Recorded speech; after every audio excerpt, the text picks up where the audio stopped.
میری باجی ثانیہ کی شادی کو 2 ماہ ہوئے تھے۔ اس کی اپنے سسرال والوں سے نہیں بنتی تھی، اس لیے وہ اپنا سسرال چھوڑ کر دوبارہ میکے آ بسی تھی۔ باجی کے ساتھ بہنوئی نہیں آئے تھے۔ میں اور باجی ایک ہی کمرے میں سوتے تھے۔ ایک دن میں اور میری باجی ایک کمرے میں سوئے ہوئے تھے کہ میرا بہنوئی آ گیا۔ اس لیے مجھے باجی نے اٹھانا مناسب نہیں سمجھا کیونکہ میں سو رہی تھی۔ میرے بہنوئی آئے اور لیٹ گئے، لیکن میں تو سونے کی ایکٹنگ کر رہی تھی۔ میری باجی کو لگا کہ میں سو گئی ہوں۔ دوستو، اس رات میں نے جو دیکھا وہ بیان نہیں کر سکتی۔ میری سانسیں بے ترتیب ہو رہی تھیں، میرے دل کی دھڑکن تیز ہو رہی تھی۔ ایسا سب کچھ میں نے پہلی بار دیکھا تھا اور میرے اندر بھی ایسی خواہشات پیدا ہو چکی تھی۔ میرا بھی دل چاہ رہا تھا کہ میں بھی سب کچھ کروں جو کمرے میں ہوتا ہے۔ میں سونے کا بہانہ کرتے ہوئے وہ سب کچھ دیکھ رہی تھی۔ ہم لوگ 4 بہن بھائی تھے۔ بڑی بہن اور ایک بھائی کی شادی ہو چکی تھی۔ میں ابھی میٹرک کا امتحان دے کر فارغ ہوئی تھی۔ ان کی شادیوں کو سوچ کر میرا بھی دل چاہ رہا تھا کہ میری بھی جلدی شادی ہو جائے۔ باجی ثانیہ نے اپنی پسند کی شادی کی تھی اور میرا بہنوئی بہت ہی خوبصورت تھا۔ میں اپنی بہنوں میں سب سے زیادہ خوبصورت تھی، لیکن باجی کو یہ شادی راس نہیں آئی تھی۔ وہ کسی نہ کسی بات پر ناراض ہو کر میکے چلی آتی۔ کیونکہ بھائی ان سے پیار کرتے تھے، اسی وجہ سے انہوں نے اپنے گھر والوں سے لڑ کر باجی کو علیحدہ کر دیا اور باجی ہمارے پاس رہتی تھی اور میرے بہنوئی نے گھر داماد بننے کا فیصلہ کر لیا تھا۔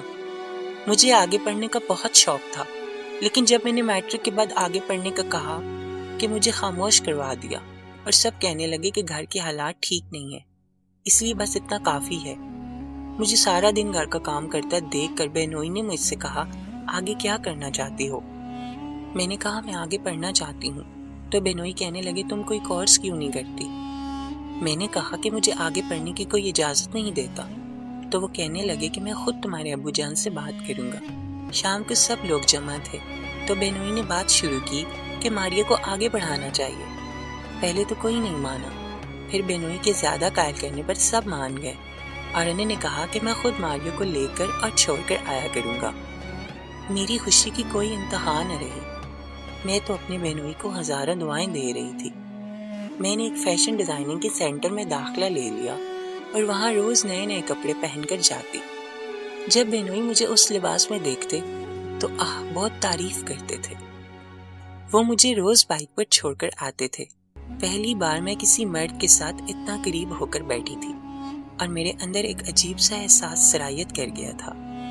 میرا خود کا حال ایسا نہیں تھا، بلکہ میرے بہنوئی کا حال مجھ سے بھی برا تھا۔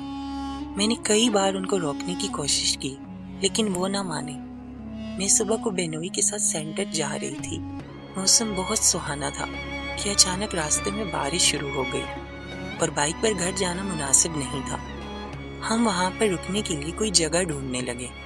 ہمارے کپڑے بارش کی وجہ سے بھیگ چکے تھے۔ پھر ہم لوگ پلیٹ فارم پر رک گئے۔ جیسے ہی میرے بہنوئی کی نظر مجھ پر پڑی، وہ مجھے دیکھتا ہی رہ گیا۔ وہ میرے قریب آ کر بیٹھ گیا۔ میں سائڈ پر ہونے کی کوشش کرنے لگی۔ اس سے پہلے کہ میں سائڈ پر ہوتی، میرے بہنوئی نے مجھے دبوچ لیا اور ہمارے رشتے کا احترام کیے بغیر سب کچھ کر ڈالا۔ مجھے اپنی بہن کی کہی ہوئی باتیں یاد آ رہی تھیں کہ ماریہ تم ایک اچھی لڑکی ہو اور بہت ہی خوبصورت ہو، لیکن میں نے کیا کر ڈالا تھا۔